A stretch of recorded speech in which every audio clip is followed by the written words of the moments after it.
What's up everybody, it's waba, and I wanted to make a follow-up video to the little series I had been doing on the Voltaxic Poison Lightning Trapper build. I am currently level 87 in the Prophecy Hardcore League, and things I'm thinking about trying and my concerns with it, etc. I'm going to talk about all that in this video. So the first things first, I'm going to do a quick overview of my gear so we could see exactly what I'm using.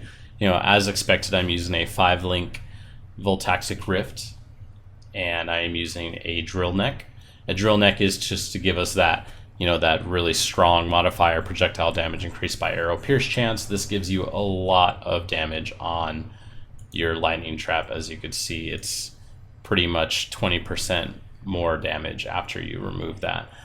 And the 5-link in the Voltaxic is actually currently filled with a bear trap, linked with poison, trap and mind damage, void manipulation, added chaos.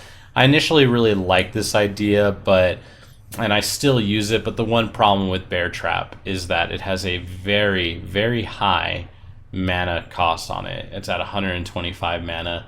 And I think this is something that would be considerably better in a crit setup, where if you could guarantee crits and you can guarantee this to hit extremely hard, it would be really good. But this is something that I'm going to keep in the air, because the other thing about the bear trap setup is that just if you don't need a secondary trap setup, you could run something like a Comb's Heart, which is something that is very, very tempting considering the problems that I do have with this build. So I'm also just running some generic rare items, life mana resist, evasion energy shield. Evasion energy shield isn't actually something that I really want, but that just came on this, and it might play a role into some future things I maybe trying out with this build. Again, normal gloves, life resist, evasion. I'm using Aziri steps. I think these are actually incredibly good for their value right now. They have a lot of evasion on them. They have a good life value, 30% movement speed, and the spell dodge is really good as well. Some things that you don't really see on too many builds, I feel like, I am prioritizing mana and mana regeneration in the slots that I can. Mana being a prefix on your jewelry and mana regeneration being a suffix. Getting good rolls on these with other, tier 1 like life rolls, that will really start to add up in the cost of the build, but it makes a pretty big difference in the end. And I don't know really how I feel about that. I'm going to be talking more about that again. There's a lot of things that are going to be kind of revolving around mana coming up.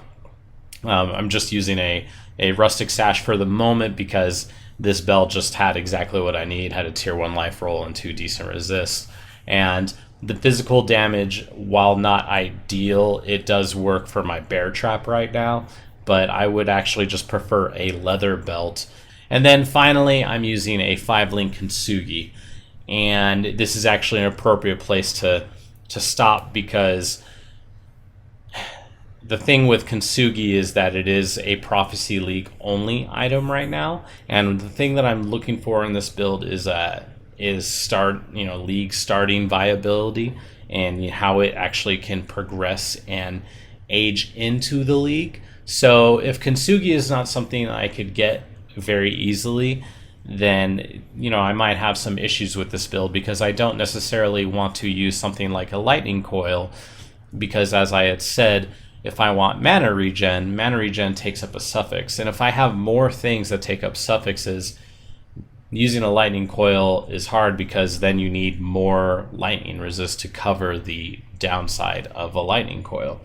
So yeah, that's something that I'm kind of looking at. And the other thing too is what I'm actually thinking about doing, instead of using a Kintsugi or a unique chess piece, I will be using a rare chess piece. And the biggest reason that I want to do this is because with a rare chess piece, it's easier to get a 6-link. You could use a 6-link Cutthroat's Garb. Obviously, a 6-link Assassin's Garb is going to be what you would prefer, because it has the 3% movement speed implicit on it. But you could use a 6-link chess piece and just craft it. One reason that I want to do that is because I do have some concerns in regards to the damage of this build as of right now. My gems just hit 2020. I'm going to be Val Orbing my lightning traps as soon as I get a couple more to 2020.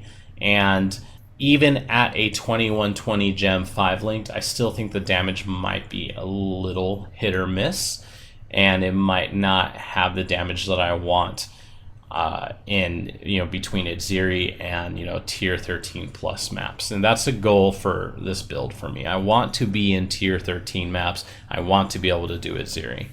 And if I can maximize my damage via using a 6 link, then I'll probably be fine, because the damage is pretty good right now. It's pretty good, but I could see it having some issues in the late game. And as for the 6 link, I would most likely be using Void Manipulation. Trap in Mind Damage is something else that I might use. Actually, it would probably be Trap in Mind Damage, to be completely honest, as a 6 link. The other thing that I'm thinking about doing with having a 6 link chess piece and not necessarily using a Kintsugi or a lightning coil, and this is just kind of out there, let me know what you guys think about this. So in some other versions of this build, we had people going Eldritch Battery and still going Acrobatics. Okay, maybe they didn't go Acrobatics, but obviously I'm going Acrobatics, and that's something that I feel is very, very good, but I do have some issues with it.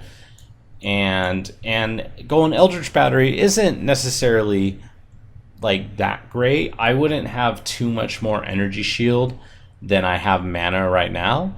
I would probably have maybe 300 energy shield, and so that's a little bit more. And then with using things like Val Clarity, it would be fine. If I were to go Eldritch Battery, I would be able to reserve all my mana as well. And so what I'm thinking about doing is going Eldritch Battery and Iron Reflexes. Now, if I do this, I'm going to have to repath this whole tree, and I won't be coming up here to the Scion Life Wheel. And I'm kind of okay with that, because the Scion Life Wheel is just a lot of travel, and there's not a lot of things that really benefit me directly around here. You could get about 180% increased maximum life if you grabbed everything right here too. And if you grab all the life nodes between here and grab Thick Skin and grab these 2 points up in Ren and Blood, you can get about 180% maximum life. So it's going to be a little bit on the low end. But again, if I drop Acrobatics and I go Eldritch Battery and Iron Reflexes, I could reserve all my mana. So then I would all of a sudden be reserving a Wrath and Grace. So I'd be getting a lot of potential armor out of this and a lot of physical damage reduction. The one thing about Acrobatics, though, is that I'm taking Phase Acrobatics, so I actually have a considerable amount of spell dodge. And before I talk about the dodge real quick, the other nice thing about doing this is that Static Blows is something that I actually really want on this build. I really, really want Static Blows on this build, because since I'm not crit and I can't really throw too much crit into my build, having 15% more chance to shock with a little bit more damage and shock duration, I feel will be very, very strong for this build. And Static Blows is something that I don't think too many people use anymore, but I think it might have a place in this build. Again, if and only if I go Eldritch Battery. And the other nice thing about going Eldritch Battery is it actually absolutely removes the need for me to take points like Mana Flows or get mana and mana regen on my pieces of gear. So that might make gearing a little bit easier. Potentially I could get another lightning damage roll on a ring, because no longer do I need the suffix on the ring to give mana regen, but instead I could get the suffix on the ring that just gives me lightning damage or another resist. So, and then also if you have another resist available or another suffix available, that does open up lightning coil a little bit. And here's the last thing about Phase Acrobatics and Acrobatics. Acrobatics and Phase Acrobatics is something that a lot of people, they'll either go just Acrobatics and no phase acrobatics, or they'll get the whole thing. And it's 5 points. There's quite a bit to invest into getting this entire cluster right here. And my issue with that, besides the fact that it is quite a bit to invest, is that you can very easily get a lot of spell dodge and dodge on demand through using a Vow Grace and a Quartz Flask.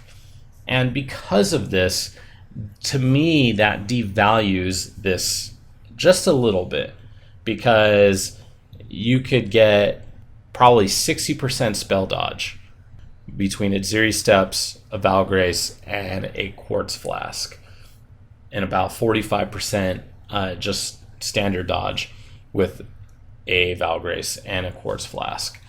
And I think having that on demand is a little bit better, because you're only really going to need it in those, you know, really hard hitting situations with exiles and bosses, and hope you could pop those before running into a boss and throwing down some traps. So that's the other thing that makes me kind of worry about this, or not worry about it, but think that maybe I shouldn't be doing this for the build. So yeah, I'm just thinking about trying that out. And then the other thing too, and the one thing that's making me want to do it even more is the access to static blows, giving me another 15% chance to shock. So yeah, guys, let me know what you think. Have a good one. See you later.